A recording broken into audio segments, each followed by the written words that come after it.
In this video, we've compiled the most unbelievable things customers brought into hardcore pawn. First up at number 1, man pawns his own eyes. Hey, how you doing? Hey, how you doing, Les? Good, I'm Les. How you doing? Very good. I'm Ashley. Hi. So what brings you to American Jewelry? I wanted to see if I could get a pawn loan on my prosthetic eye.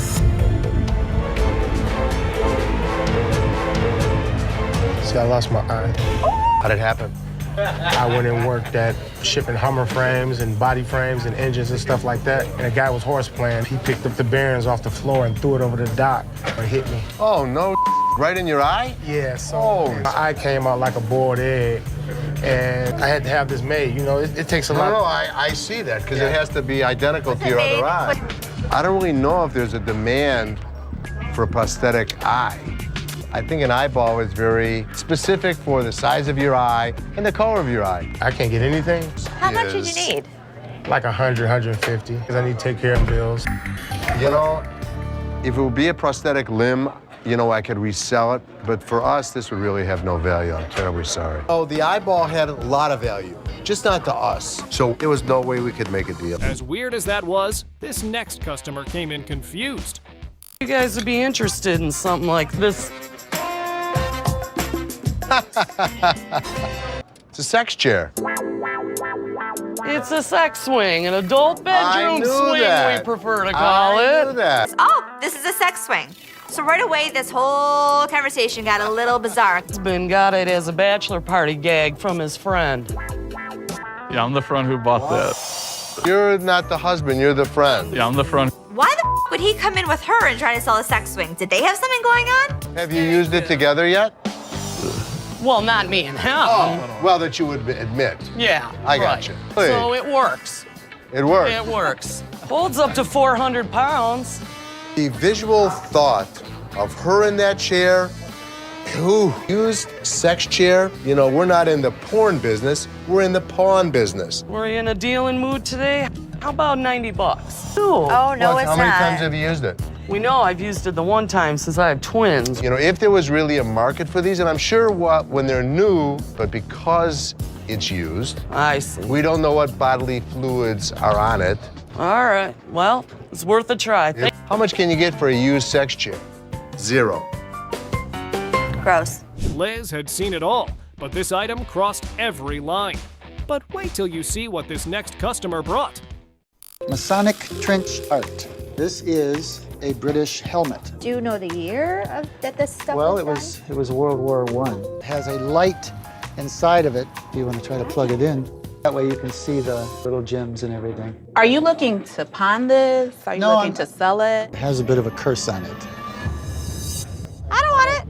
When somebody tells me that something has a curse, get the hell away from me. When they would light this thing, within a day or two, somebody in the family would die. I plugged it up. Yes, a cursed helmet from World War I. At first, they took it as a joke, but then things got serious. We don't want this thing. I'm not plugging it in. Don't light it. I don't know how many people have died from turning it on. I don't have an exact number, but somebody would die. Anything else I should know before anything because I touched it? No.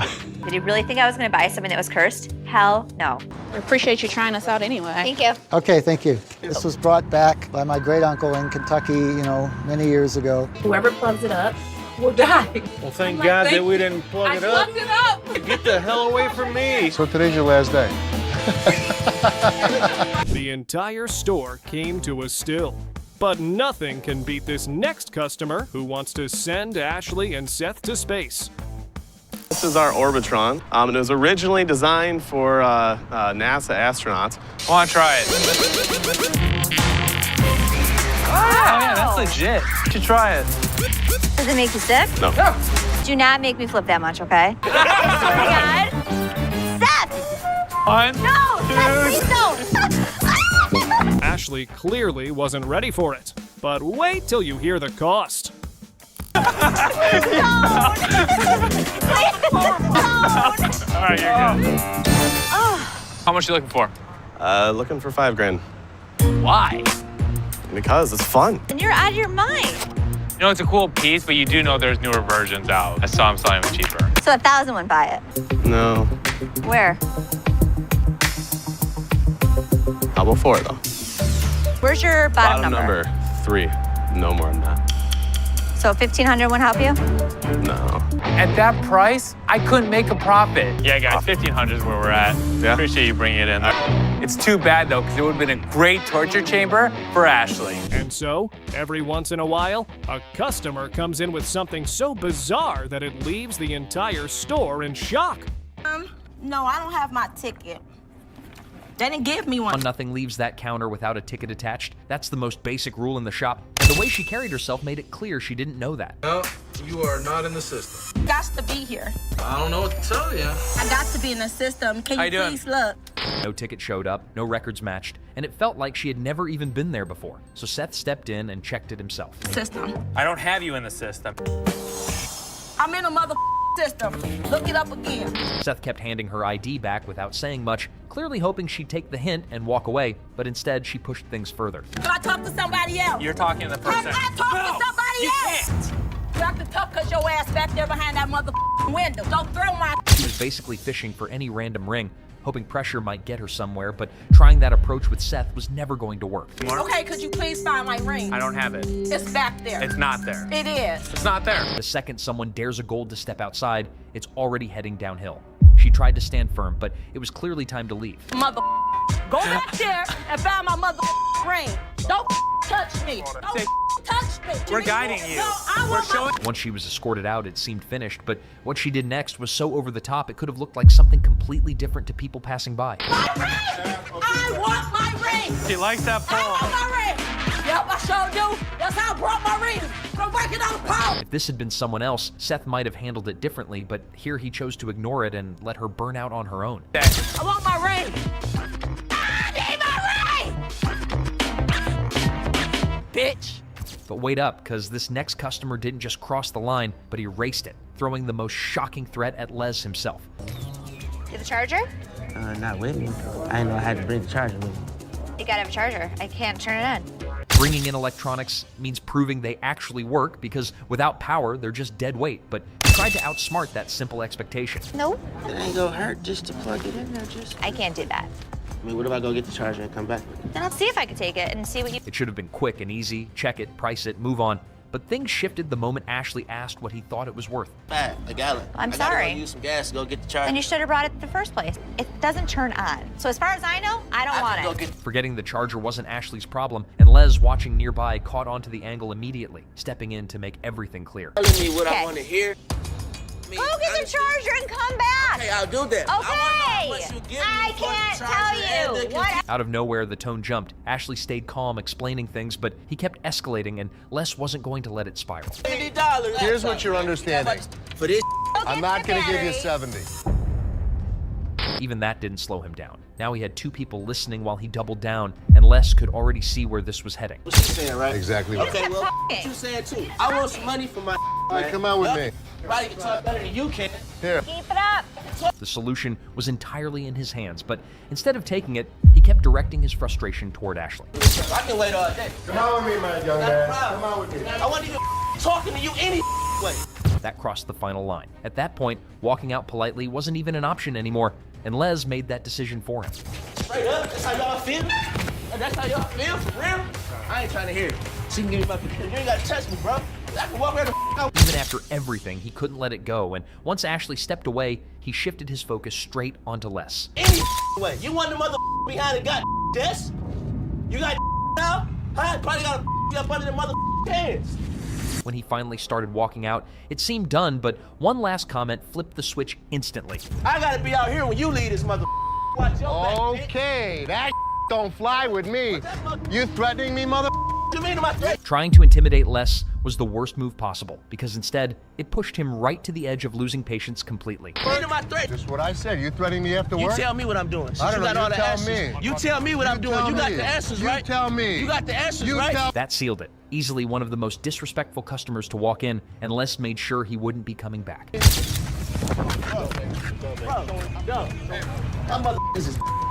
Just enough. And just like that, some people don't just cross the line. They erase it completely. If you enjoyed this, make sure to like, subscribe, and stick around.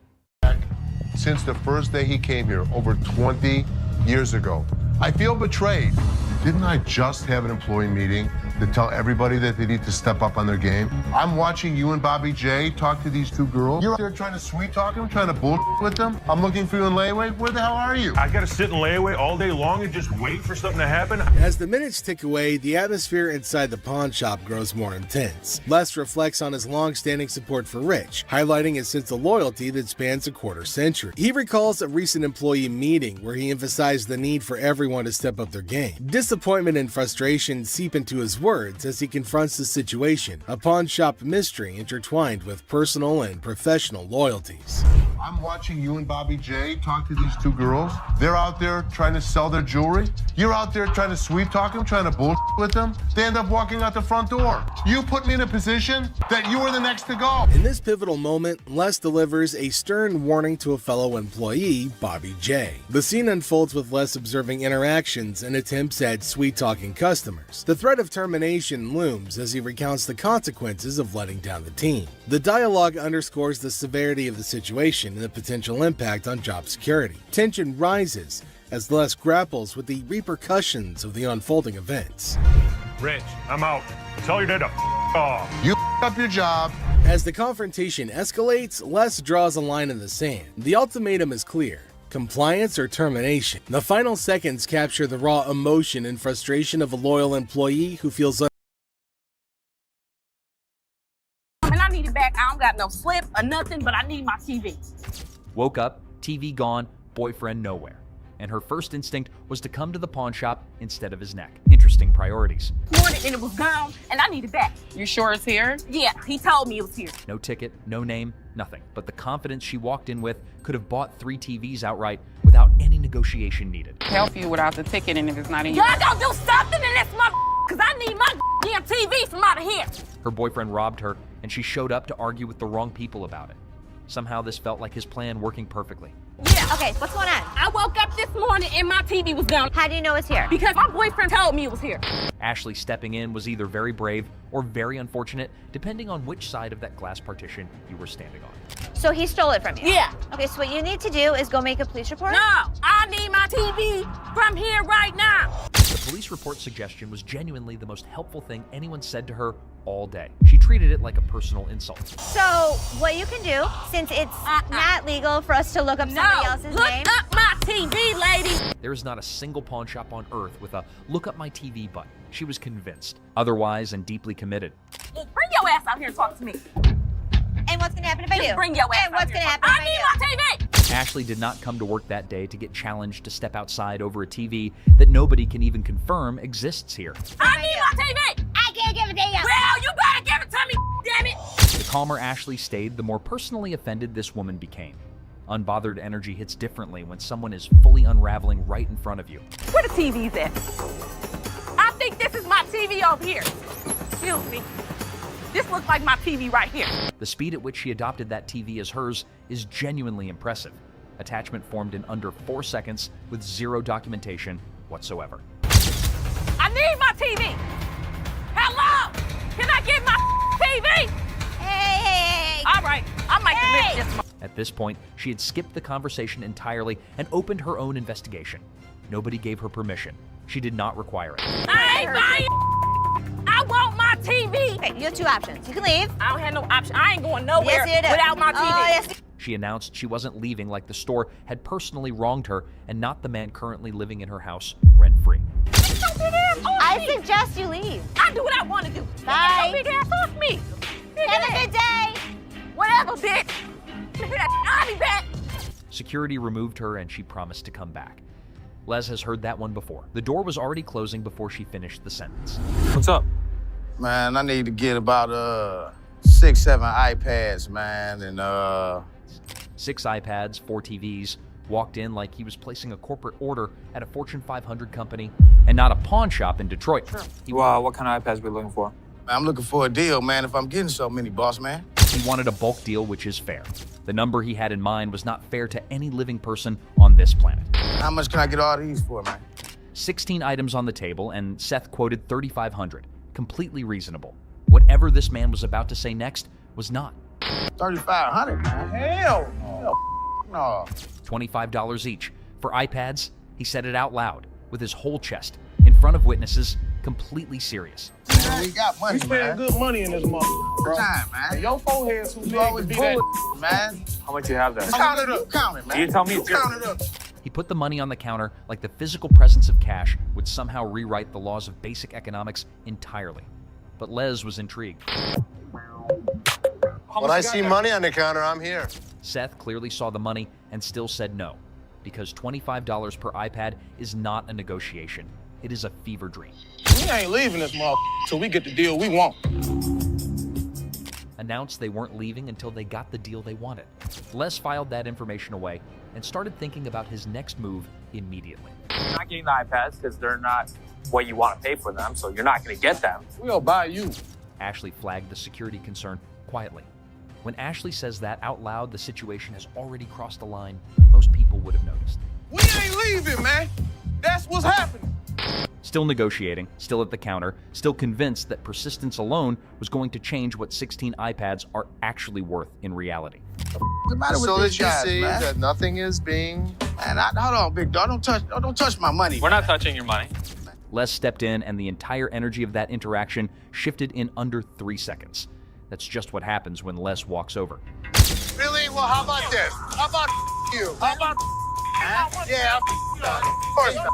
Yeah, of course not. Here, Seth handed the money back, and that was it.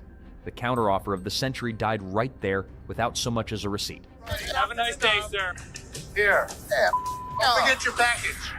We off, man. Next time you think customer service is easy, Jewelry and Loan has more than one of those stories. These are the customers who made a fool out of themselves. Okay. How much you trying to sell it for? $75. No, I seen it on the internet for 20.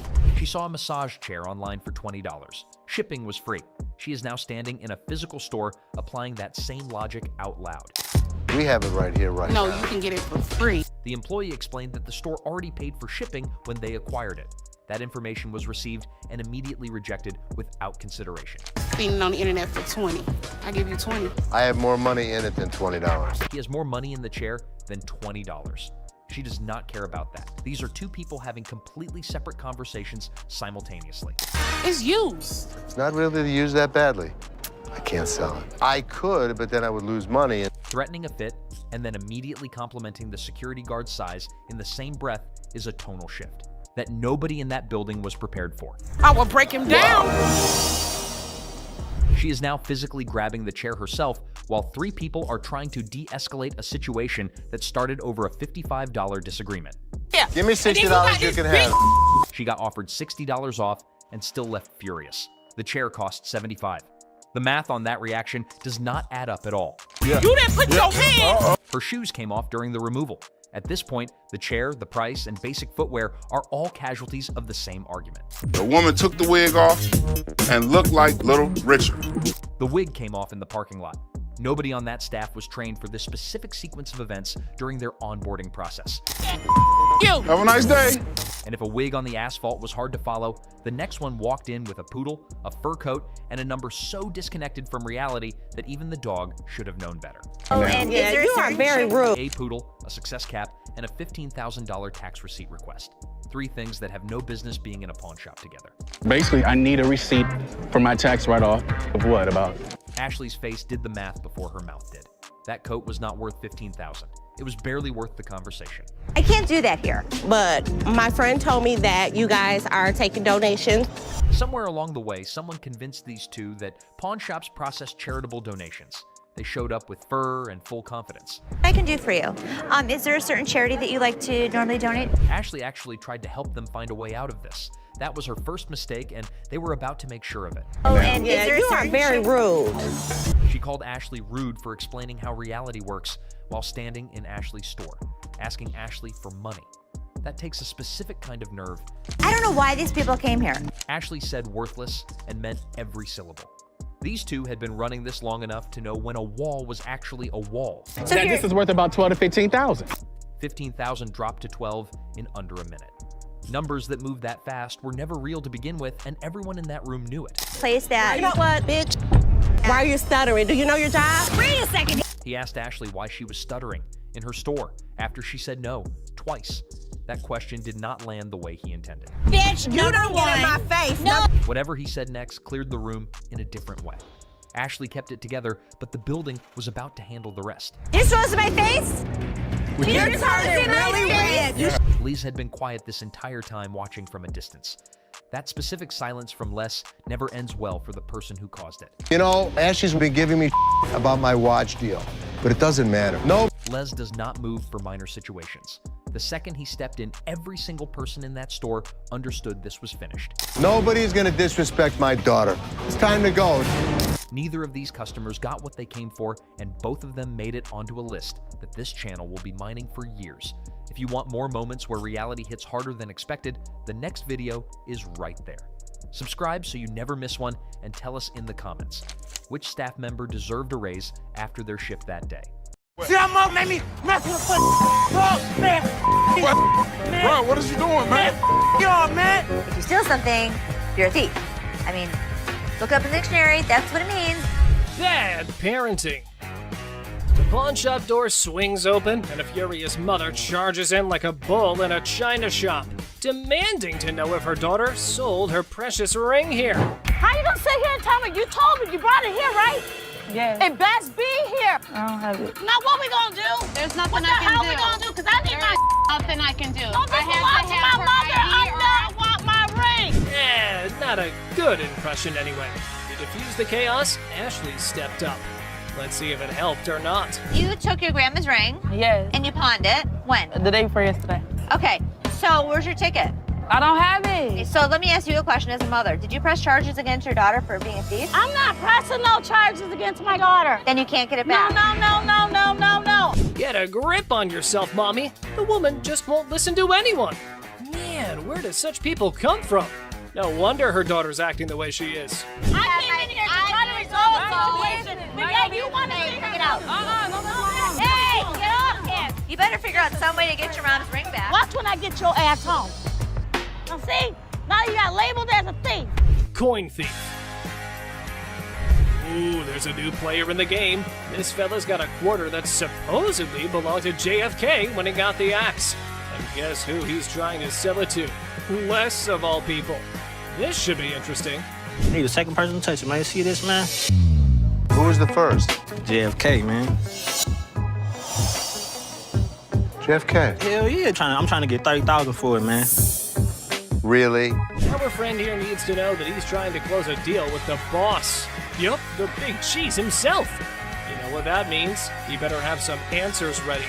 I don't think this guy even knows who the president is today. What year did they put Lincoln on the quarter? 67. Who's on a penny? Bill Clinton, whatever his damn name is. Well, he means you'll have to take your business elsewhere if you want to avoid glitter and dancing. But anyway, this punk got mad, and here's what happened next. Want to go out for the pass? Please. Man, Follow him out. much, man. Man. Oh, you forgot to ask you. Let's go. See that mug made me mess with the man. Bro, what is you doing? Without the ticket, and if it's not in Y'all gonna do something in this mother, because I need my damn TV from out of here. Her boyfriend robbed her, and she showed up to argue with the wrong people about it. Somehow this felt like his plan working perfectly. Yeah. Okay, what's going on? I woke up this morning and my TV was down. How do you know it's here? Because my boyfriend told me it was here. Ashley stepping in was either very brave or very unfortunate, depending on which side of that glass partition you were standing on. So he stole it from you? Yeah. Okay, so what you need to do is go make a police report? No, I need my TV from here right now. The police report suggestion was genuinely the most helpful thing anyone said to her all day. She treated it like a personal insult. So what you can do, since it's not legal for us to look up somebody else's look name. up my TV, lady. There is not a single pawn shop on earth with a look up my TV button. She was convinced, otherwise and deeply committed. Bring your ass out here and talk to me. And what's gonna happen if I do? Bring your ass And what's out here. gonna happen if I do? I need my TV. Ashley did not come to work that day to get challenged to step outside over a TV that nobody can even confirm exists here. I need my TV. I can't give it to you. Well, you better give it to me, damn it. The calmer Ashley stayed, the more personally offended this woman became. Unbothered energy hits differently when someone is fully unraveling right in front of you. Where the TV's at? I think this is my TV over here. Excuse me. This looks like my TV right here. The speed at which she adopted that TV as hers is genuinely impressive. Attachment formed in under 4 seconds with zero documentation whatsoever. I need my TV. Hello? Can I get my TV? Hey. All right, I might commit this. At this point, she had skipped the conversation entirely and opened her own investigation. Nobody gave her permission. She did not require it. I ain't buying. I want my TV. Okay, you have two options. You can leave. I don't have no option. I ain't going nowhere Yes, you do. without my TV. Oh, yes. She announced she wasn't leaving like the store had personally wronged her and not the man currently living in her house rent-free. I suggest you leave. I do what I want to do. Bye. Big ass off me. Have a good day. Whatever, bitch. I'll be back. Security removed her and she promised to come back. Les has heard that one before. The door was already closing before she finished the sentence. What's up? Man, I need to get about 6, 7 iPads, man, and 6 iPads, 4 TVs, walked in like he was placing a corporate order at a Fortune 500 company and not a pawn shop in Detroit. Well, what kind of iPads we looking for? I'm looking for a deal, man, if I'm getting so many, boss man. He wanted a bulk deal, which is fair. The number he had in mind was not fair to any living person on this planet. How much can I get all these for, man? 16 items on the table, and Seth quoted $3,500. Completely reasonable. Whatever this man was about to say next was not. $3,500, man. Hell no. $25 each. For iPads, he said it out loud, with his whole chest, in front of witnesses, completely serious. Man, we got money, You spend good money in this motherfucker, bro. Time, man. Your forehead's too big You always to be bullet, that. man. How much you have there? Count it up. Count it, man. You tell me it's count it up. He put the money on the counter like the physical presence of cash would somehow rewrite the laws of basic economics entirely. But Les was intrigued. When I see money on the counter, I'm here. Seth clearly saw the money and still said no, because $25 per iPad is not a negotiation. It is a fever dream. We ain't leaving this motherfucker till we get the deal we want. Announced they weren't leaving until they got the deal they wanted. Les filed that information away and started thinking about his next move immediately. You're not getting the iPads because they're not what you want to pay for them, so you're not going to get them. We'll buy you. Ashley flagged the security concern quietly. When Ashley says that out loud, the situation has already crossed the line most people would have noticed. We ain't leaving, man. That's what's happening. Still negotiating, still at the counter, still convinced that persistence alone was going to change what 16 iPads are actually worth in reality. What's the matter with So these that you guys, see man? that nothing is being... Man, hold on, big dog. Don't touch my money. We're not touching your money. Les stepped in, and the entire energy of that interaction shifted in under 3 seconds. That's just what happens when Les walks over. Really? Well, how about this? How about you? How about... Yeah, of course not.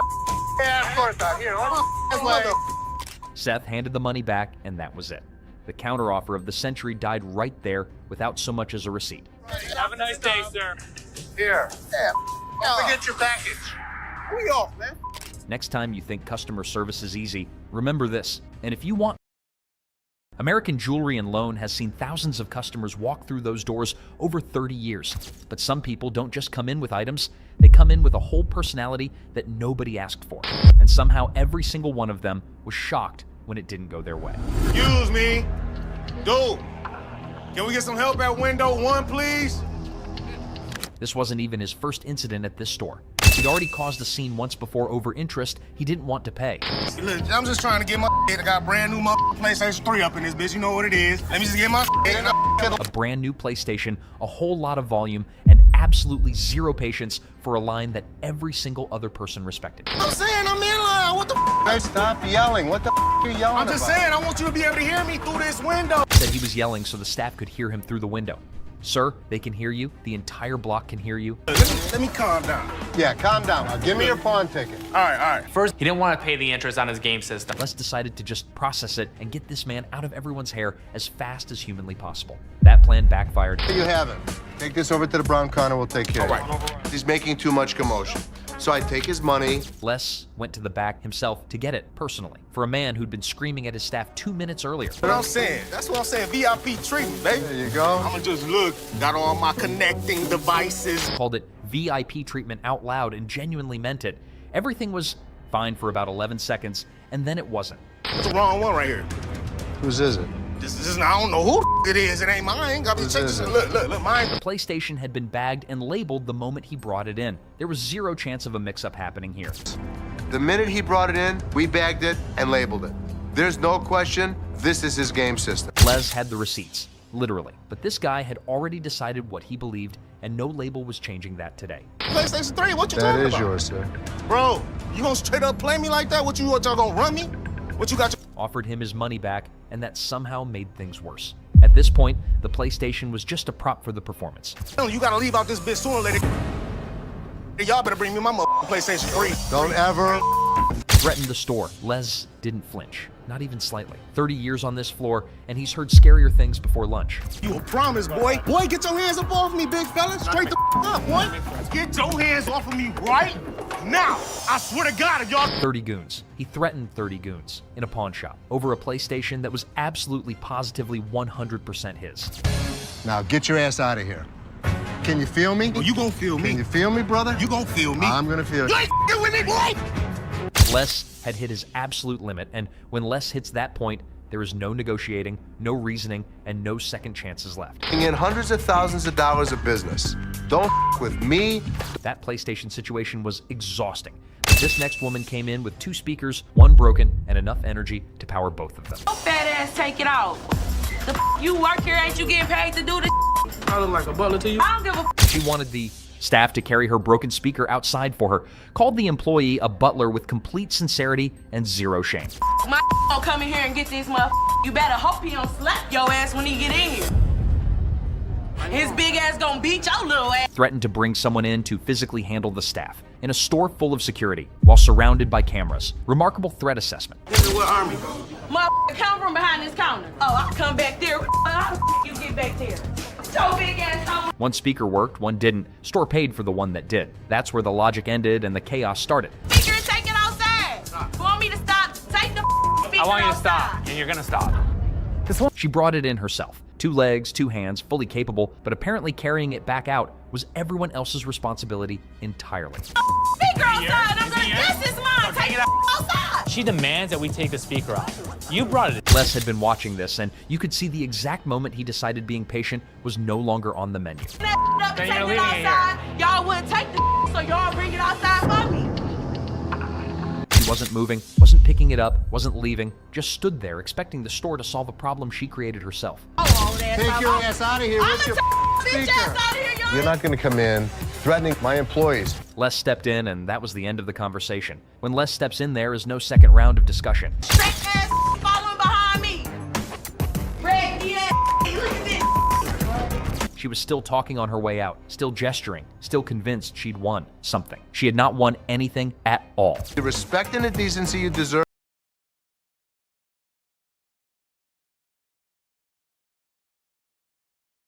Thank you, sir. Thank you. Thank you. Thank you. Yeah, jackass. Take your bitch. Take yeah, that's you. And get it. You. Yeah, make me. We don't, Sir, we don't want please. this. You can take this stuff. Sir, and put it where the sun don't shine. Listen. I don't know what the problem was. As the interaction begins, the customer expresses gratitude, but the tone takes an unexpected turn. Tensions rise as the customer's language becomes confrontational. The shopkeeper, addressing the situation calmly, refuses to tolerate mistreatment. The dynamics shift from appreciation to conflict, showcasing the challenges of customer service in a brief yet intense moment. Came in here, tried to spend my money is what I did. That's what I did. Okay. And come instead of trying to come in here, I'm not even talking to you. I need a liver transplant. Why? Seriously? They didn't even look at these cards. Sour Patch Kids. The narrative unfolds with the arrival of another customer, visibly intoxicated. The shopkeeper navigates the encounter with a mix of tolerance and assertiveness. The customer attempts to engage in banter, revealing signs of alcohol influence. The shopkeeper, unswayed, maintains composure and subtly addresses the situation, highlighting the challenges of dealing with individuals under the influence. I'm not even out here, so I get the $30. Not paying on my. $50 for that. Jeff, take him out, please. This better not put it in your car. I can't get one. In this segment, a discussion ensues about cards and a potential liver transplant. The shopkeeper encounters a situation where the customer's intentions are unclear. Misunderstandings arise, and the shopkeeper skillfully navigates the conversation. The dialogue touches on humorous elements while portraying the complexity of communication in a retail setting. What, is it, ma'am? Is it? I don't know. You tell me. Man, come on, you the dude with the ponytail? The wife's racking my nuts on the telephone constantly. Start 2 earrings in your ears. Does it matter? Just take it off, put it with mine a little bit, let it get a little bit more weight to it, and go ahead and give me my money. Does that make sense? Right this way. You can't come back. Damn this! Go out my way now, one of y'all touch me! I'll break this. I'm more than happy to go to the ends of the earth for you. When you come in like an ass, you be walked out like an ass. The scene takes a surprising turn as the atmosphere shifts. The shopkeeper reassures the customers that, despite challenges, the store is dedicated to going the extra mile for them.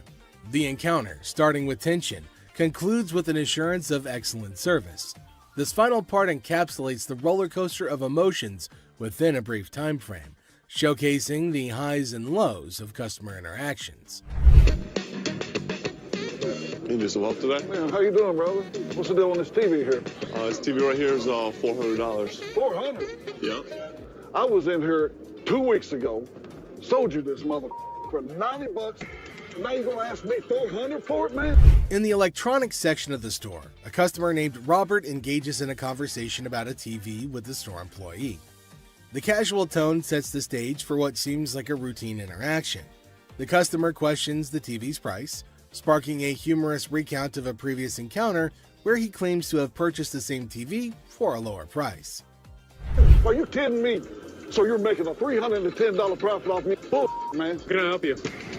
Who are you, man? I come in here 2 weeks ago, just like I told this. Do something with your hair, man. And then y'all gonna sell it for $400? You gonna make that much profit off me? As the dialogue unfolds, the customer expresses dissatisfaction with the marked up price, claiming the store will profit significantly from his purchase. A manager steps in, attempting to resolve the situation. Tensions rise as the customer questions the legitimacy of the price hike and demands a resolution, emphasizing the financial disparity between his purchase and the intended selling price. Brother, where's your receipt? Can you not understand English, my brother? No, I can't, my brother. I don't believe that he wants a TV for nothing. I'll just take the TV, man. Right out this door right here, and I'll be gone. I would like to see you trust out here so fast. Trust out by who? Who are you? Les asserts his role, introducing himself and trying to understand the customer's concerns. The customer, however, remains skeptical, challenging the legitimacy of the store's actions. The language barrier becomes a point of contention as the customer questions whether the manager understands English. The atmosphere becomes charged with frustration and confusion. 2 Green Mile. You're talking luck, and they're not going to be happy. I ain't going out the door, man. Y'all ain't going to put me on the door, man. I ain't going to know. The customer threatens to take the TV and leave without making a purchase. The manager issues a stern warning, asserting that any attempt to take the TV without completing the transaction will result in immediate removal from the store.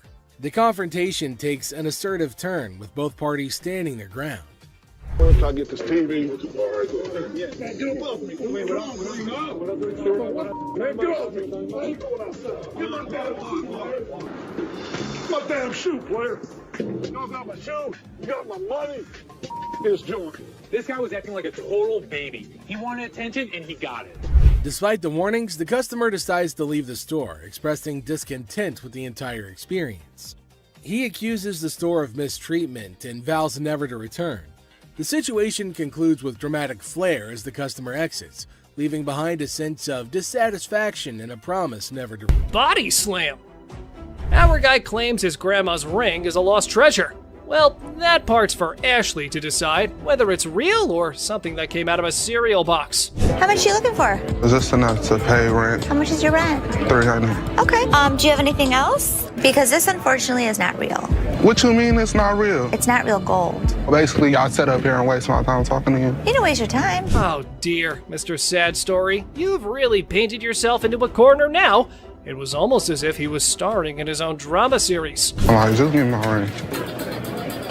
I need to speak with somebody else because you irritate me flat out. I'm trying to help you solve Like, what your you issue. mean? What you I'm mean? trying to help you solve Like, your bitch, issue. lower your voice. This guy's acting really erratic, and it's making me really nervous. Hold on tight, because here come the Powerpuff Boys to rescue our protagonist from his own soap opera. What a gimmick. A day he's gonna remember for a while. Don't put your finger in your face! No, she ain't by herself, man. She ain't by herself, my man. Bitch, I'll be back, bitch. You're talking that now, get the hell out of here. He was lucky I have other things on my mind, or I would have beat him to a pulp. PlayStation. In a stunning twist, our lovable, larger-than-life customer walks into the pawn shop dreaming of snagging a PS3. Let's hope the controller can keep up with his enthusiasm. How much are your PlayStation 3s? How much you want to spend? You got $70. Can't let it go for 70, my man, unfortunately. I've seen them for $70 to $80 at other pawn shops. Does it come with a warranty? It comes with an as-is warranty, unless you'd like to purchase an additional warranty, which I'd like to help you with. This is bull. Our six-pack gamer needs some physical exercise rather than video games. Mirror, mirror on the wall, who needs a jog more than them all? I need a PlayStation 3 for $70. I sell them for $100. That is ridiculous. All I got is $70. I want somebody else to talk to around here. Well, there's only gonna be one other person you're about to talk to, and if you keep your voice raised like that, we'll be more than happy to speak with you.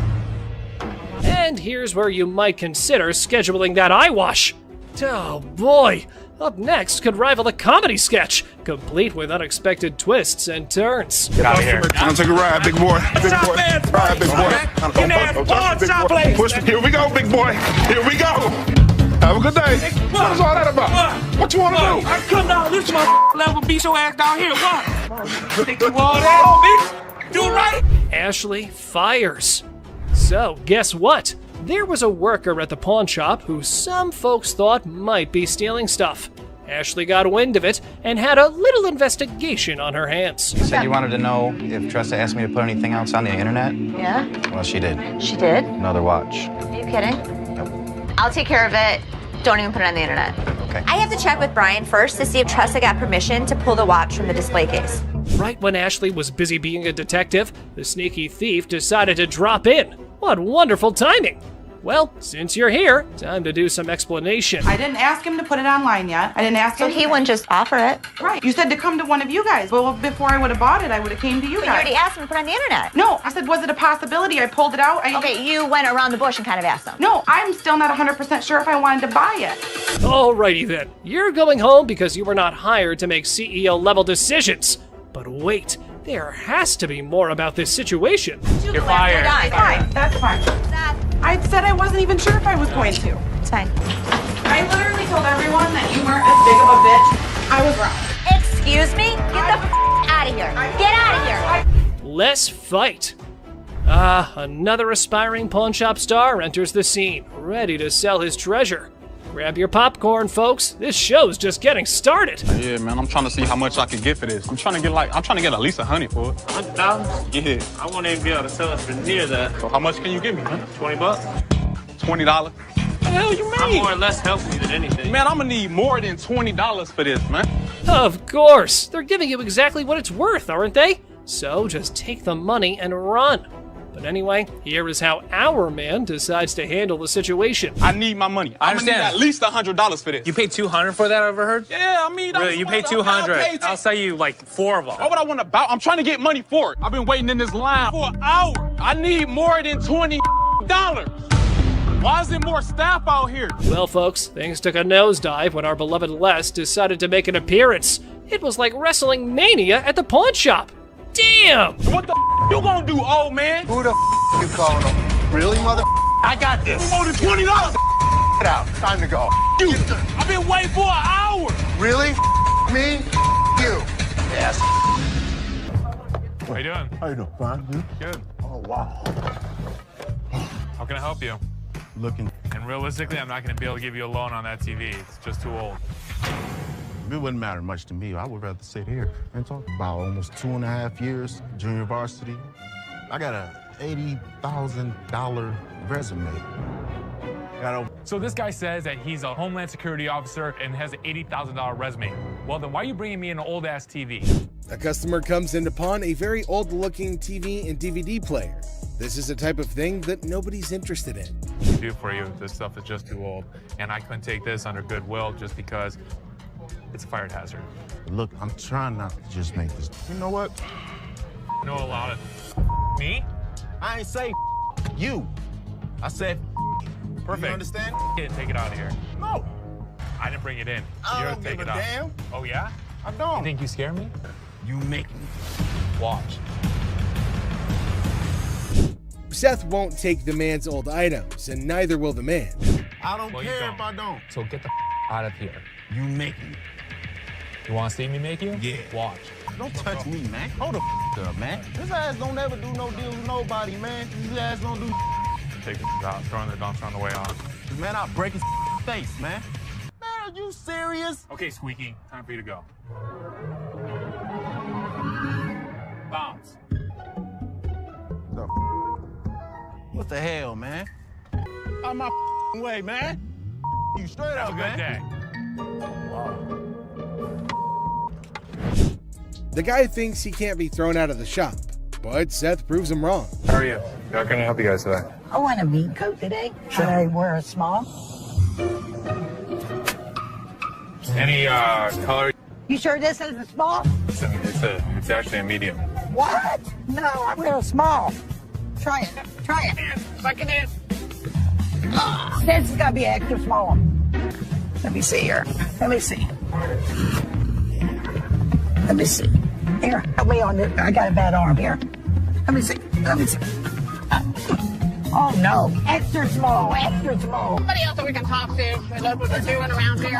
I know what I'm doing here. You're telling me you're small because it's a small coat. I want a small. I wear a damn. A woman wants to buy a coat, but she obviously doesn't know what size she wears. Here, try this one. This is the one. Okay, let me try it. Try Try it. it on. Yep.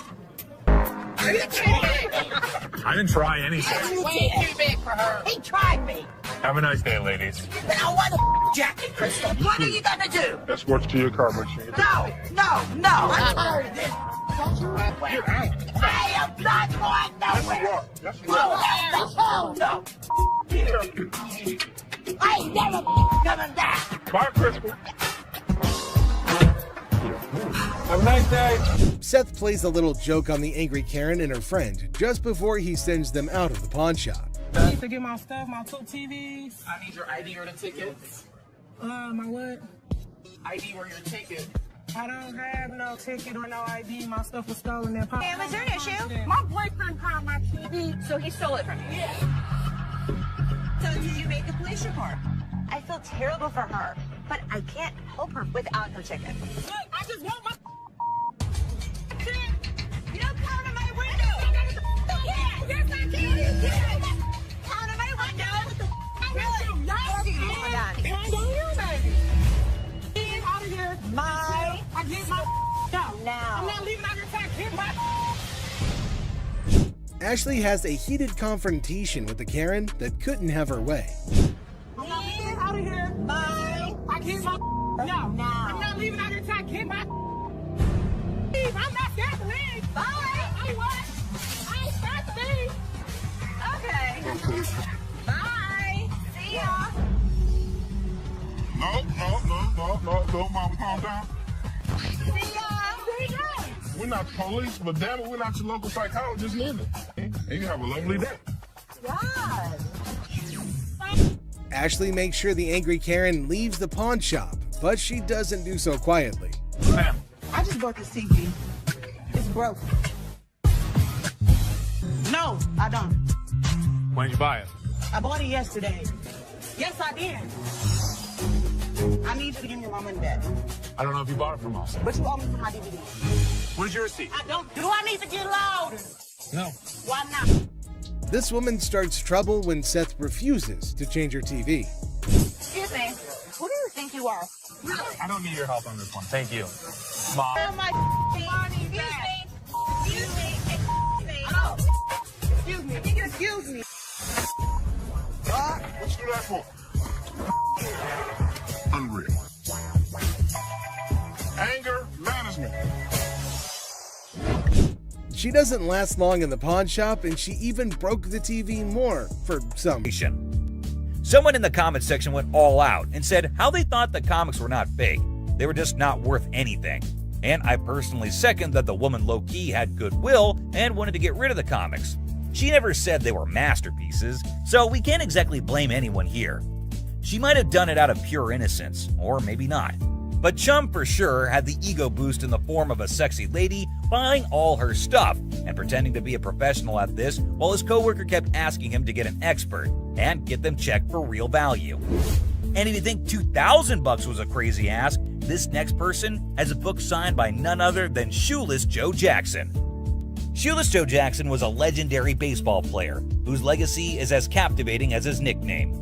He's known for his raw talent on the field and the controversial role he played in the infamous Black Sox scandal, leaving fans wondering if justice was ever truly served. In a stunning turn of events, the owner of the book boldly demanded a jaw-dropping price tag of $30,000. I'd like to get like $30,000 for the book. The audacity. But here's where things take an intriguing twist. Are you ready for a mind-blowing fact about Joe Jackson? Brace yourself. Despite his incredible talent on the baseball field, Shoeless Joe Jackson was actually illiterate. Well, he was illiterate. He could not read. His wife signed everything for him. Yes, you heard that right. The man couldn't read or write, which makes his signature all the more remarkable and enigmatic. It's as if his illiteracy adds an aura of mystery and intrigue to his autograph, making it a rare gem in the realm of sports. So this could really be an amazing signature. You will not find a rare autograph. Who would have thought that behind the legend of a baseball icon lies a captivating story of a man who conquered the diamond with skill, but never conquered the written word? But Joe Jackson's signature is so rare and so expensive, I just have to take the gamble before this guy walks out the door with it. Well, let me tell you the juicy details of this intense negotiation. Rick, being the shrewd businessman that he is, wasn't about to part ways with a whopping $30,000 so easily. He could sense the undeniable value of the book, no doubt about it. After some fierce back and forth, the tensions mounting with every passing moment, a compromise was reached. The dust settled and they agreed on a figure right smack in the middle, $13,000. I'll go $13,000. I won't go a penny more. Okay, let's do it. It was a triumph for Rick, a victory in his quest to strike a deal that satisfied both his business acumen and the book owner's desire for a fair price. But a once-in-a-lifetime piece like this, I think it's definitely worth the gamble. The thrill of the negotiation, the dance of the numbers, and the satisfaction of finding common ground. This is what the pawn business is all about. But wait, is it even worth it? What do the experts say about it? Is it yet again a costly blunder? This signature is real. This is by far one of the craziest things you brought to me. She did agree the sign looked real to her, but sadly it wasn't, since he was illiterate. The signature is very controversial, and Rick sent the draft to the consensus of the community for approval. What did they say? During our thorough examination that prevented us from certifying the autographs, which means it's fake, and Joe's first name has been erased and signed over the original. And obviously, Grandpa would be sarcastic at such times. Honestly, now more than ever. Great job. Talking about being sarcastic, Chum, you're the fury and indignation towards Chumlee were detectable as everyone could see through his frivolous spending habits. And the tension was so thick, you could cut it with a knife. A man bought a supposed Gibson mandolin and asked $3,000 for it. Now, it's very clear that such instruments need to be checked by an expert before purchase, not after. But I guess they'd be losing their minds once in a while. Chumlee's expert haggling skills paid off as he managed to secure the item for a mere $1,500, much to the surprise of both the seller and his colleagues at the pawn shop. 15 sounds fair. I can make a 15? profit. All right, that sounds good. I appreciate it. His ability to negotiate a great deal is unparalleled, making him a valuable asset to the team. But what does the expert say? Is it a jackpot or a lost cause? The decal, you can see where it was cut out with some scissors. Furthermore, he added this. This is something Gibson never even used. This is fake as hell, man. Well, obviously the people back at the office had some serious concerns about it. You paid $1,500 for this? You're gonna give me my $1,500 back one way or the other. I think this was the last option poor Chum had. I know this last bit is scripted, but it is so fun to watch Chum like that. Oh, I need some money. Oh, I need some money. Keep playing the blues, Chumlee. Thanks, boss. You got to come up with $1,500, so you're going to be here for a while. From his, I believe this is the worst thing to do in pawn shop business. Despite being one of the most experienced players in the pawn shop business, even Rick sometimes makes mistakes. It just goes to show that no one is infallible, and mistakes can happen to anyone, no matter how much experience they have. But that's part of the excitement of the business. You never know what surprises each day might bring, and every mistake is a valuable learning opportunity. I have a Sioux Youth vest. Okay. I believe it was made in about 1890. The piece he brought at the store is sure as hell a pretty one. I was looking at $1,800. But is it worth $1,800? I mean, it is a baby vest. You can't just assume it's going to be that expensive because there's literally no guarantee if that's authentic. And who is even paying that large amount for a baby vest? Rick bargained and purchased the Indian baby vest for $1,300. Now, that is not a small amount either, and he made the same mistake buying it without consulting the expert first. The expert is called later to take a look at it, and honestly, no point. They already spent so much on this that knowing it might be fake is just going to increase those tense lines on their forehead.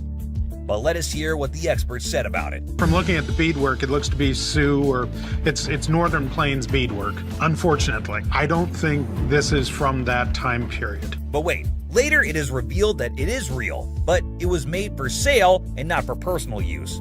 So that kind of affects the resale value a lot, and Rick doesn't cheat with his customers. So I guess he just has to face the consequences of not being smart and going with the gut at that moment.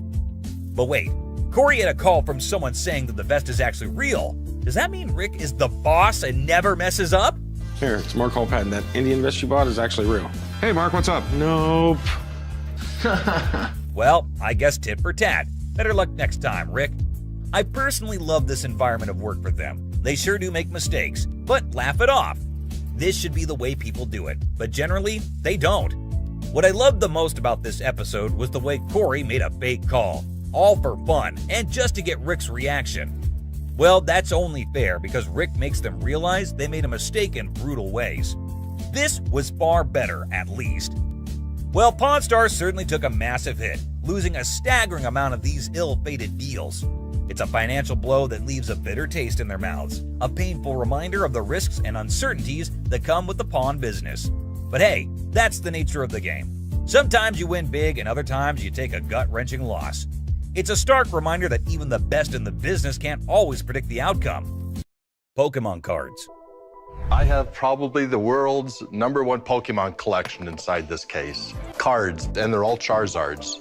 When this man came into the shop, he brought a huge collection of Pokemon cards in a big box, and all the cards were Charizards.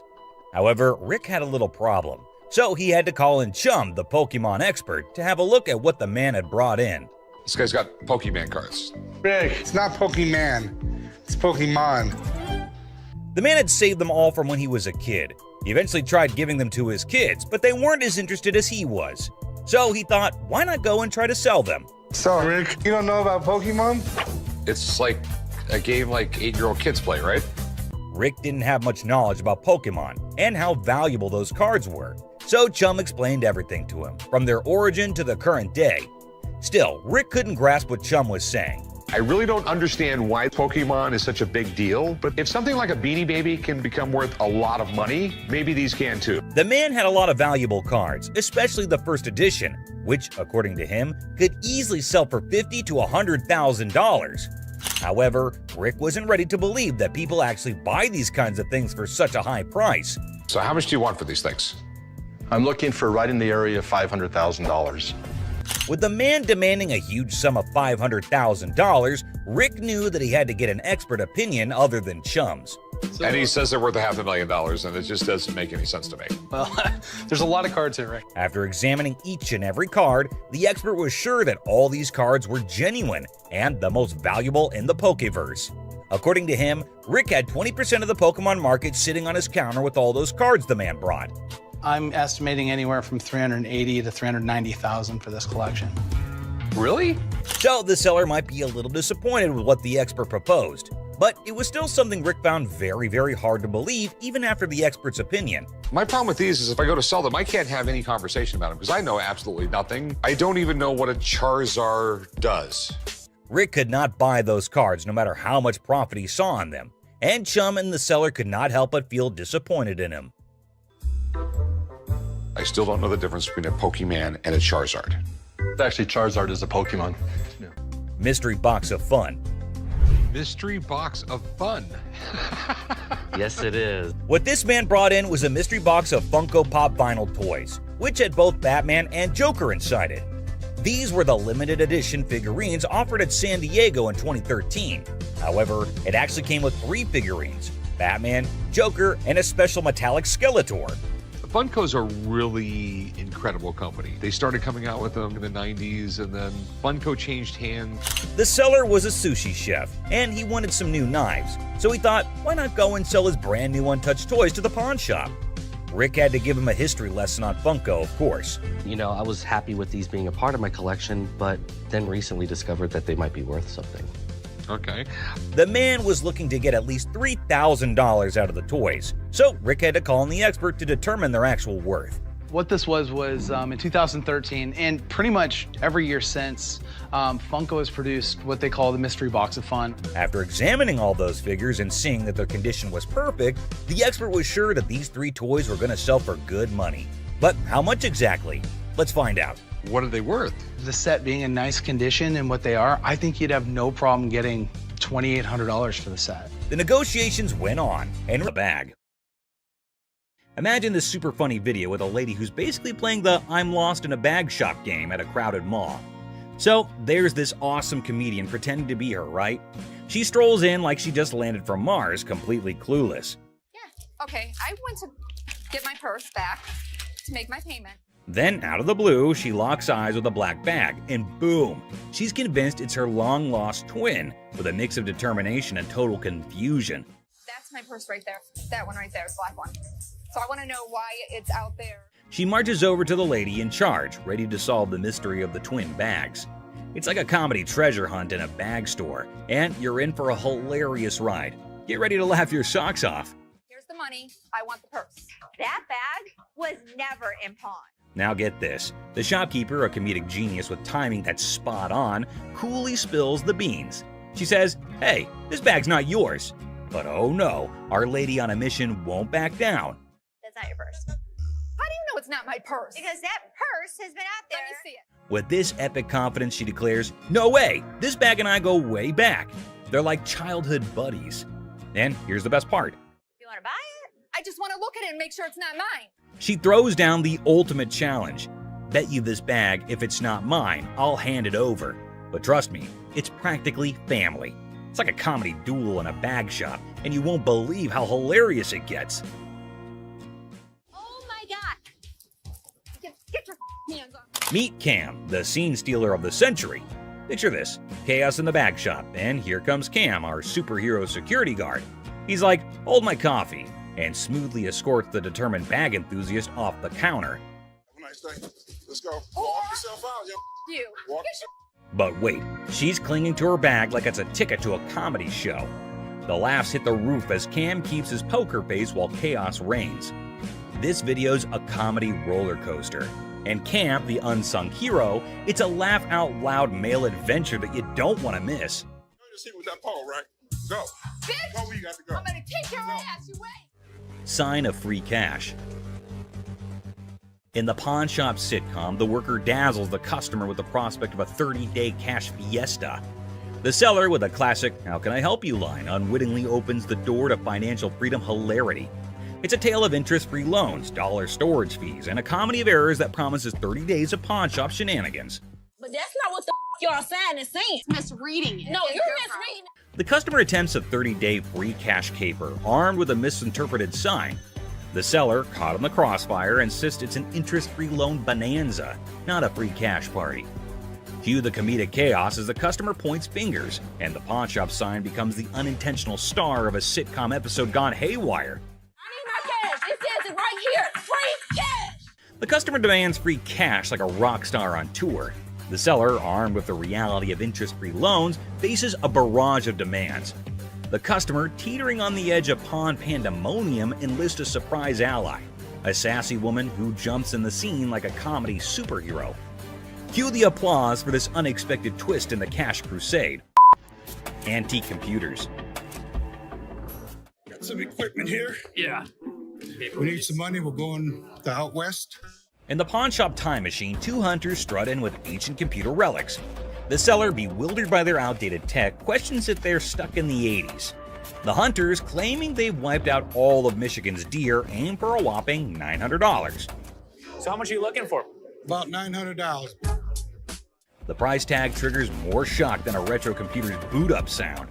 What I can offer you is $0. Comedy sequel, the hunters scoff at the initial offer of $0 for their ancient artifacts. The hunters, expecting treasure, get a less than an antique appraisal, leaving the shop echoing with laughter and $0 dreams. Wonderful. Thank you so much. You too. In the aftermath of the failed computer barter, the hunters dropped to an $800 offer, met with a swift and resounding $0 from the pawn shop. ZZ Top, mistaken for Detroit's antique appraisers, exits empty-handed. The seller consoles himself with a printer sacrifice to the dumpster gods. I thought it was you, man. Oh, that's good. Ending the scene with a comedic crash and a touch of musical confusion. You people. Plump man. Hi. Hi, how are you? Brian, I'm Les. Nice to meet you. I need to get a watch for my wife's anniversary. In hardcore pawn, Les Gold faces off with a cheerful, plump customer aiming to sell a watch for his wife's anniversary. Les, ever witty, discovers it's their anniversary too. The old man deadpans 25 years, prompting Les to hilariously inquire, "How many happy years, man?" Laughter ensues in this pawn shop comedy. How many years you been together? 25 years. Oh, okay. How many good ones? The pawn shop guru checks out the watch and drops a bomb like a comedy bombshell. How'd you even get this? It's like a fake superhero. Now our chunky hero looks puzzled, like he just missed the joke. But no giving up, he starts haggling like, okay, what's your I don't believe it's real price? Okay, I don't think it is, but if you say it is, well, what are you going to give me for this? I want to trade for a watch. Too bad, the shopkeeper shuts it down quicker than a bad punchline, not willing to spend a dime on what he thinks is a phony watch. Talk about a comedy of errors in the pawn shop. It's fake. I'm not interested. Let me see what you got in watches and take. Now brace yourself for the ultimate comedy meltdown. Our plum seller cranks up the chaos meter, throwing wild threats about the shopkeeper's wife and claiming he's seen her somewhere. You're married, right? I am. Okay, I've seen your wife. Lucky you. Yeah, lucky me. I don't think so. This triggers the shopkeeper, turning the whole scene into a chaotic carnival. There's two things you don't talk about. What's that? My wife and my family. In the blink of an eye, security guards swoop in, snatch our hefty hero, and give him the grand exit, escorting him out like the star of an unexpected sitcom. Guess what? Our main guy, kicked out of the shop like a party crasher, hits the street with a style only he can pull off.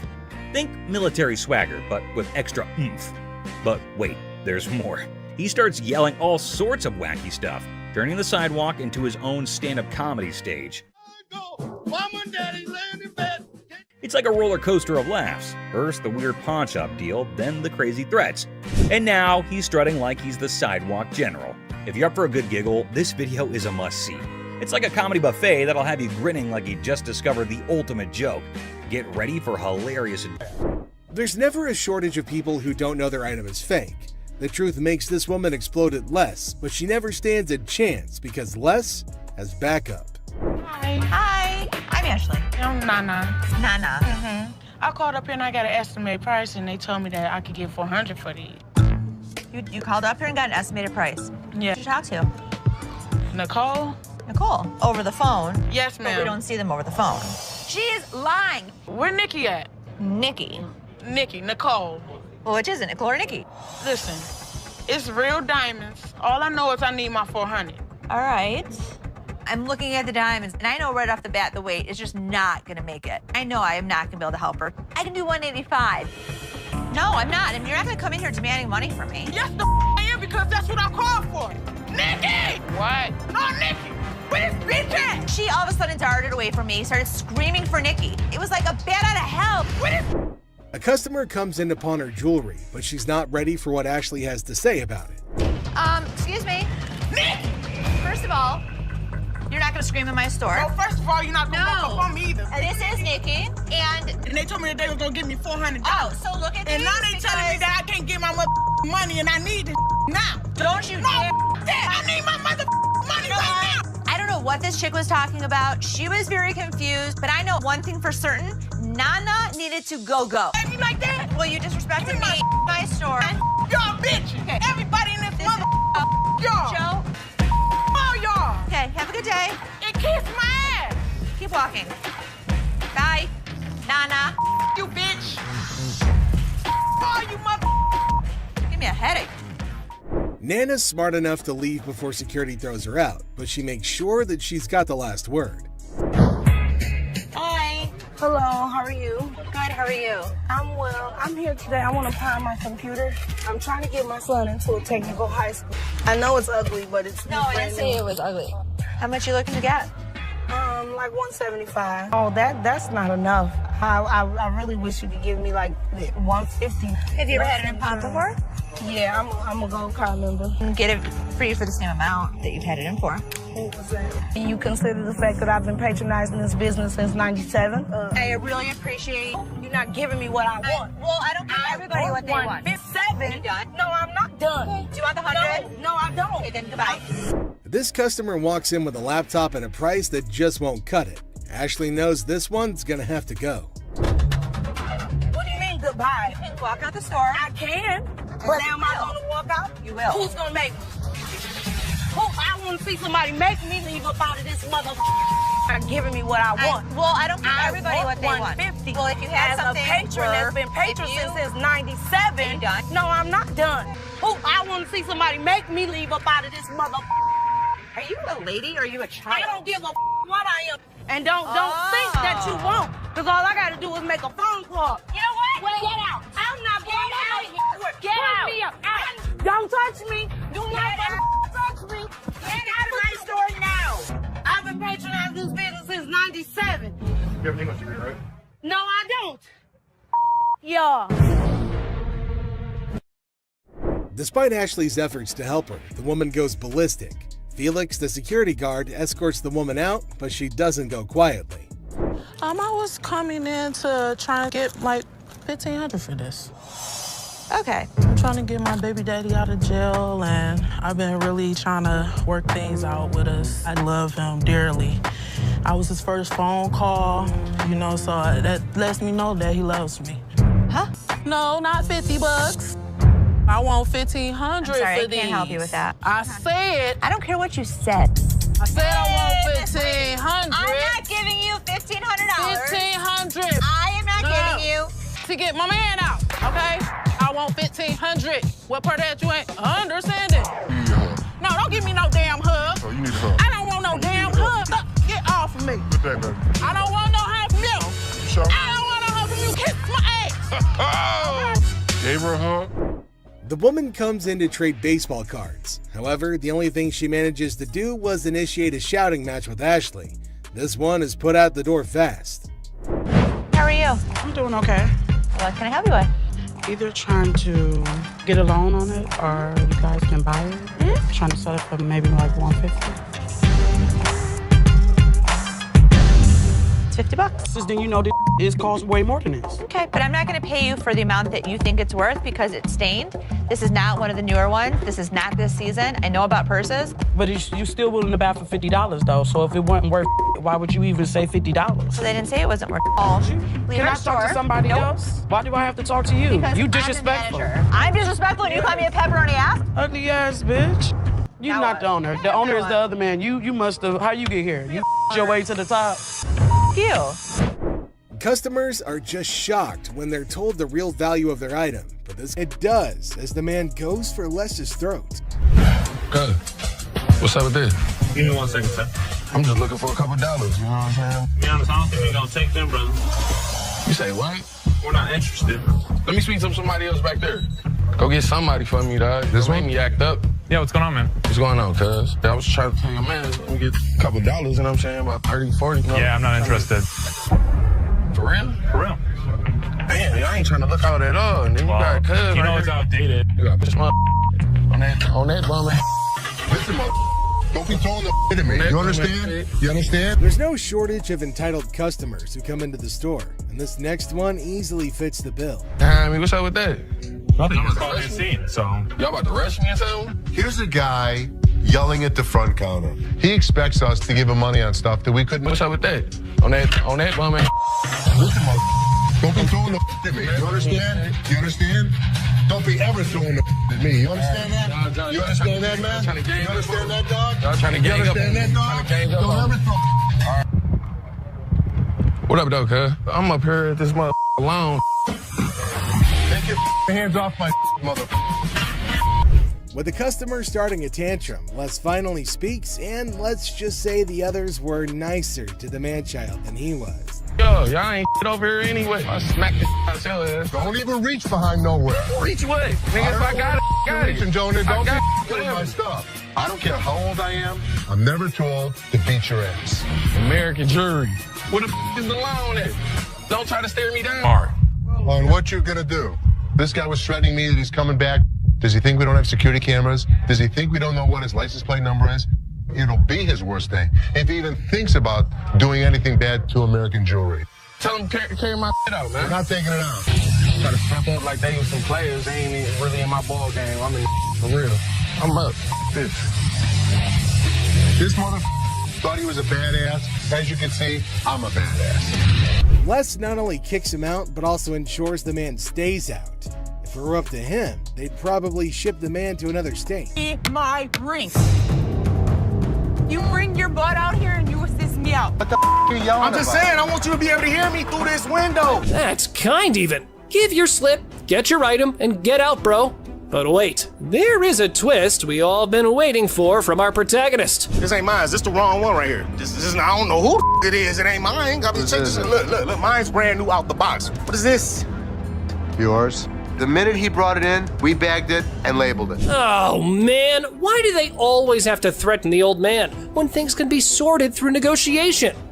But anyway, here's the inevitable. Hey, get your hands up off me, big fella. Straight the up, boy. Get your hands off of me right now. I swear to God, if y'all don't give me my PlayStation, I'll call 30 goons up here right now. Call him. I'll call 30, 40 goons up here right now. Call him. Meet my lawyer. A woman storms into the pawn shop, swearing their diamond earring and turning her ear green.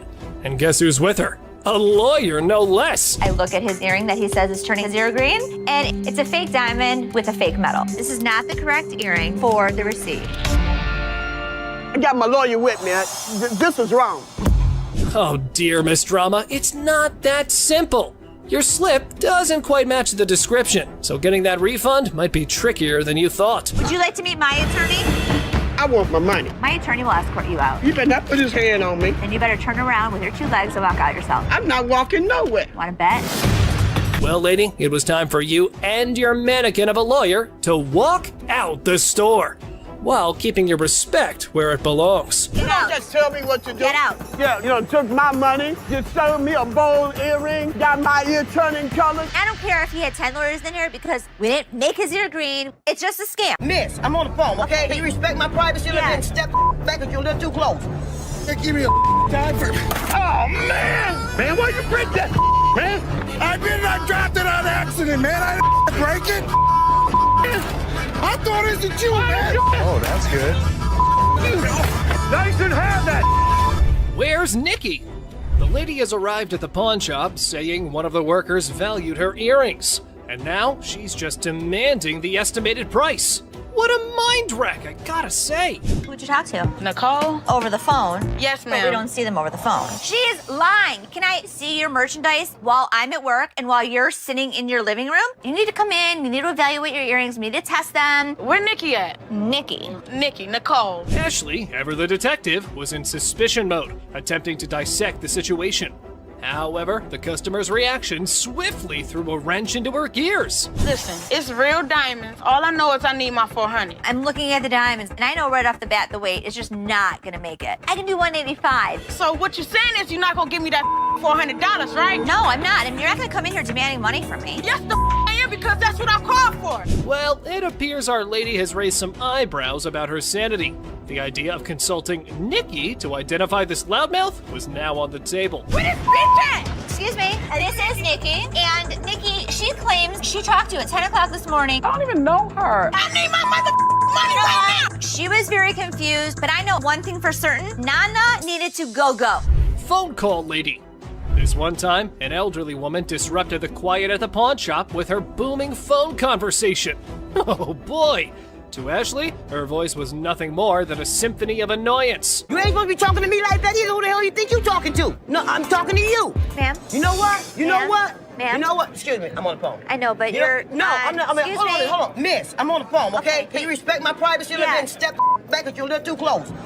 What's the matter with you, lady? You're in a public place. This ain't your backyard. You better keep your volume down or take your business elsewhere. Duh! Miss, get somebody to help me, please. What do you need help with? I need some help with my rings right Can you here. take off your I'm having ring? to get- Wait, you just walking up on me like, can you see my rings? I don't even know who you is. You want me to help you? Don't walk I up on can me. help you now. Do not walk up on me. Or else what? Okay, keep walking to find out. This lady was probably angry with someone else and had decided to make this pawn shop a stage for her little vent session. Well, here's how Ashley took control of the situation. Now, can somebody help me other than you? No. All right, that. Don't follow me no more. I won't come back in this bitch. All the motherfucking times I've been coming in here giving y'all my motherfucking and this is how I'm getting treated. Y'all. I told you. I don't know who the hell this lady was mad at. You. 70s PC. Two older folks enter the pawn shop with 1970s computers. They hope to sell them to fund a trip out west. Let's see if they were able to enjoy the blast from the past. Got some equipment here. So how much are you looking for? About $900. To be honest, if you bought these new, it's about like $400. We need more than that. Yeah, we need more than that. What I can offer you is $0. Things took a sudden turn, and honestly, it felt like we stumbled into some reality TV treat. Buckle up, because this pawn shop just got a lot more interesting. You mean $0? Most people don't get that aggravated when they bring in like ancient artifacts. Yeah, people collect these. Oh, they're antiques now. We'll take 800. $0. That's How many times do I need to tell you? No, 800. We're not interested. Leave the store. I ain't taking I'm not it out of taking this it. store. Well, fellas, y'all better just use it to scroll some pictures of the out west, because I probably think that trip's now canceled. You and you. You too. Diver. Oh, man! I thought it was you, man! You can have that! Put it in the dumpster if you want! She slap. Our Have a good day. pacifier pawn. Seth, our pawn shop hero, encounters quite the character of a customer eager to part with both a TV and a ring. But wait, what's in her mouth? I'm Seth. Are you cute? Yeah. Let me see your ring. That's right, lady. Our Seth here wasn't going to crack open with that pacifier or your flirting skills. How about we cut to the chase and look at the valuables? Push fight. Two buddies square off in a pawn shop brawl over one friend's attempt to pawn the other's beloved PlayStation without permission. This calls for drama. That took my PS3 trying to pawn my shop. Get my money back. You know him? Yeah, that's my roommate. He tried to pawn my your shop, trying to get some money off, but I want my PS3. He owe me money. It's mine. My back. Hey, do me a favor. We're not gonna scream, okay? What's happening here? This ain't your hotel room, spoiled punks. You're just creating a ruckus. Y'all better watch that tone and listen to the pawn majesty. Angelo, Steve, is that his? This between, yes or no? I mean, we just trying to handle it ourselves. That's fine. Steve, I'm gonna ask you one more time. Is it Angelo's or yours? It used to be his. Okay. He owe me money. What I supposed Steve? to do? My pay bill. Coming on ain't paying. Tell you what I'm gonna do. I got send all my. Tell you what I'm gonna do. All right, guys, you probably want to take your business outside because there are some customers here who are not in a mood to listen to your story. Come take Can I see it? Come with me. You know, I'm a pawnbroker. I'm not a kindergarten teacher. You guys go talk about it amongst yourselves, and when you figure it out, then come back inside, okay? Until then, I don't want to hear you arguing. You grown men, not kids, go on. All right. Free grab. The girlfriend decided to pawn her boyfriend's Xbox, and now he's on a crusade to rescue it. Lesson learned, right? Pawning is such a brilliant way to solve everything. My girlfriend, she came up here and she got rid of my Xbox 360 and I came up here to get it back. Okay, you get the ticket? No. I can tell you her name and you can just give me my I 360. can't give you any information about somebody else's account. You just need to give me my stuff. No. But our man here forgot that this store needs a police report for such incidents. So how about you keep your volume down, gamer? Instead, this is what he does. Can I just have my? We can sell you another one. Well, let me just look for one that I want to grab. Okay, you go that way. Wait, right Hey, what here. up 260 there, and bro? I'll sell you one. Stop right here. No, ain't no And I'll selling. sell you one for $200. No, I can grab one for free. Excuse me? Yeah, you can heard. do what? What in the world was this dude thinking? He was running around like it was a jogging park. But hold on to your seats. Big Joe was here for a run too. Hey! Get out of here. Get the out. Now. All right, Don't ever step back my You gonna car. make me move? Get out of my face. I'm My stepping store. Bye. My dad truly believed that this glass could be something. Space for years. Okay, I'm not. $4 grand. $4 grand, that's probably my. From a killer ride to something straight out of Star Trek. Welcome back, Pawn Squad. Get ready to explore the shady side of the pawn world as we uncover 5 super rare illegal items encountered on Hardcore Pawn. Another day at the pawn shop, and you never know what surprises will walk through that door. Today we've got Seth bringing in something that's blowing everyone's mind, and boy is he in for a shock.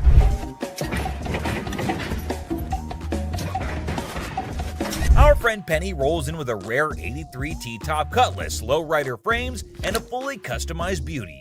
Whoa, whoa, whoa! This is the stuff dreams are made of.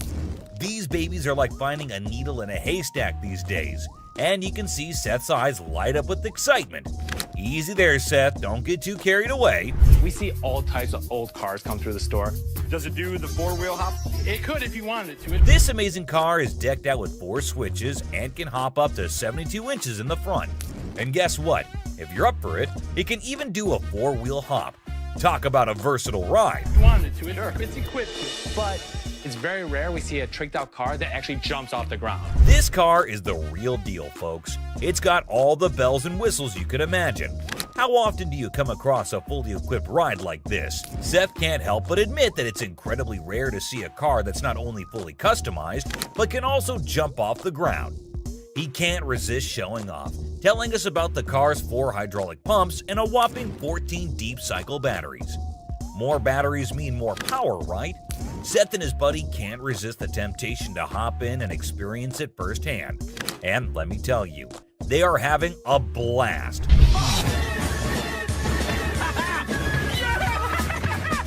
Now, Seth really wants this car, but he wants it at the right price.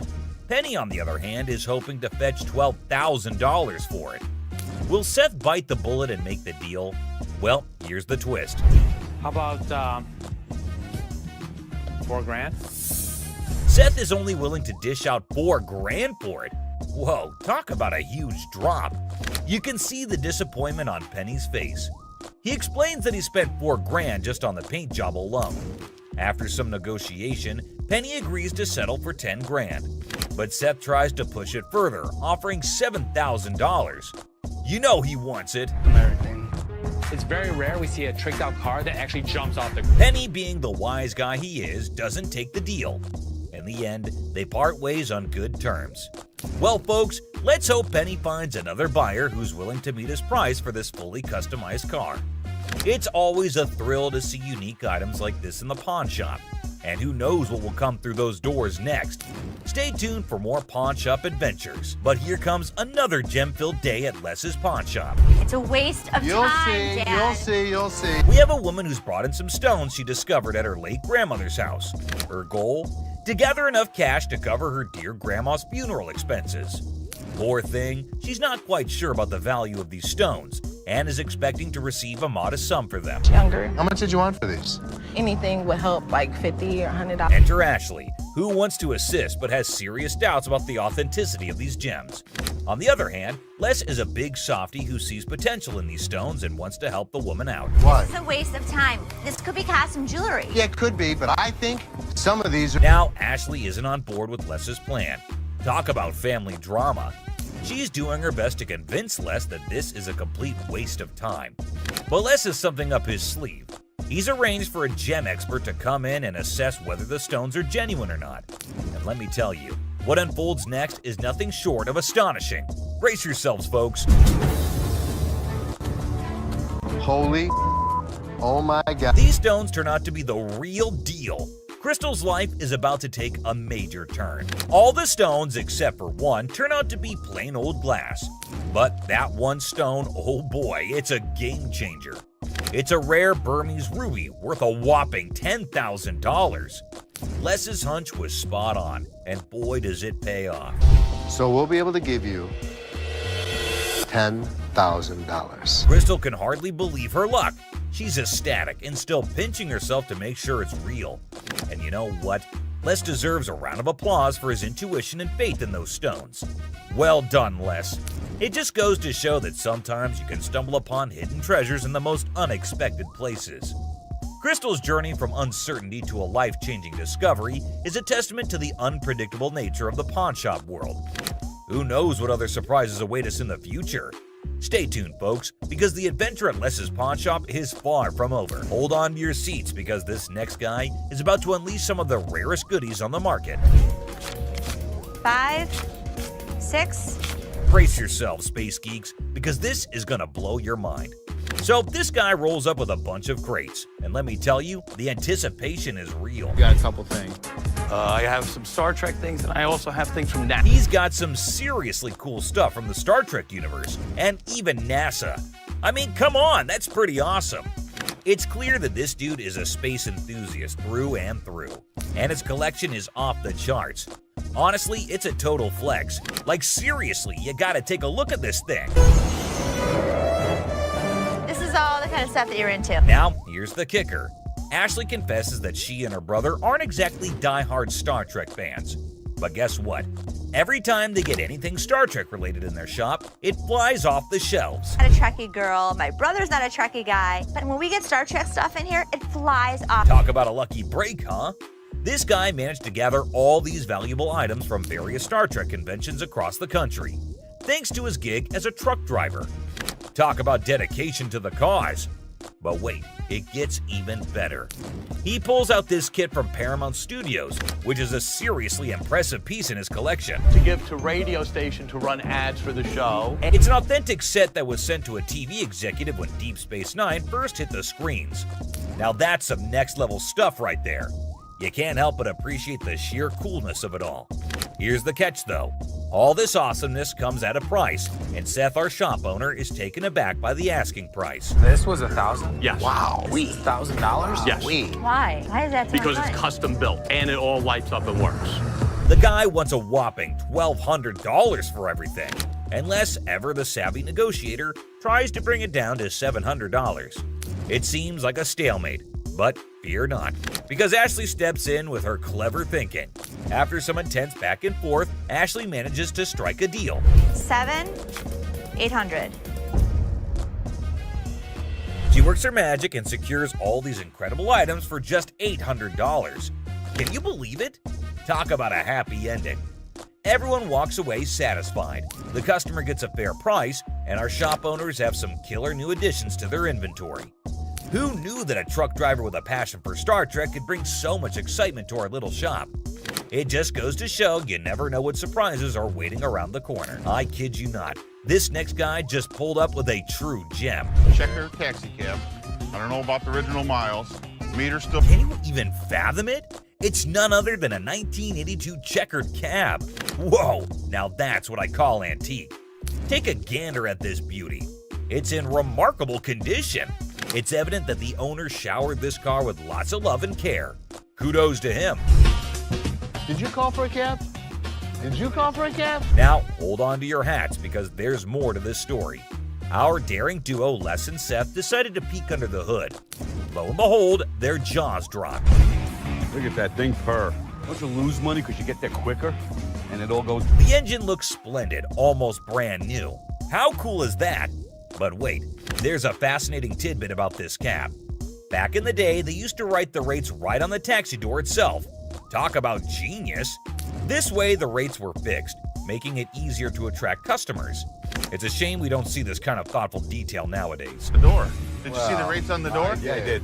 The shut up one is one I like. And guess what?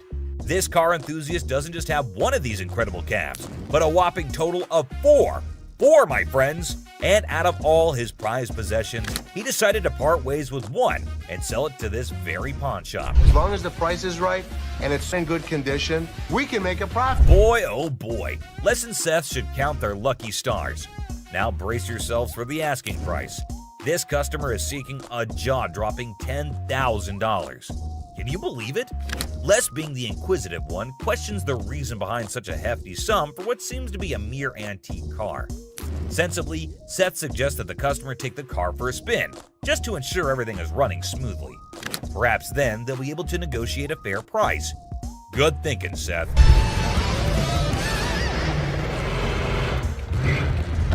Les, ever the insightful one, recognizes that this is not just any ordinary car. It's a masterpiece, a truly unique item. Plus, considering its excellent condition, they can actually turn a profit from it. However, much to their disappointment, the customer refuses to budge below $8,500. Sadly, no deal can be made today. Nonetheless, Les wishes him luck, and we join him in hoping that the right buyer comes along for this exceptional ride. Fingers crossed. This guy walked in all eager to sell something big, and boy did he deliver. Here's the kicker. Is it actually silver? This is literally just a regular mannequin and plywood. He actually got it from a movie theater where he used to advertise. And get this, he owns his own comic book store. And that's how he managed to convince the set designer to let him take it home. And the next day, but then in comes Seth, our resident genius manipulator. What he does next and how he convinces the customer will truly shock you. Hey, sometimes you gotta stick to your guns. Well, after giving it some serious thought, the customer ultimately did decide this. It's a pleasure.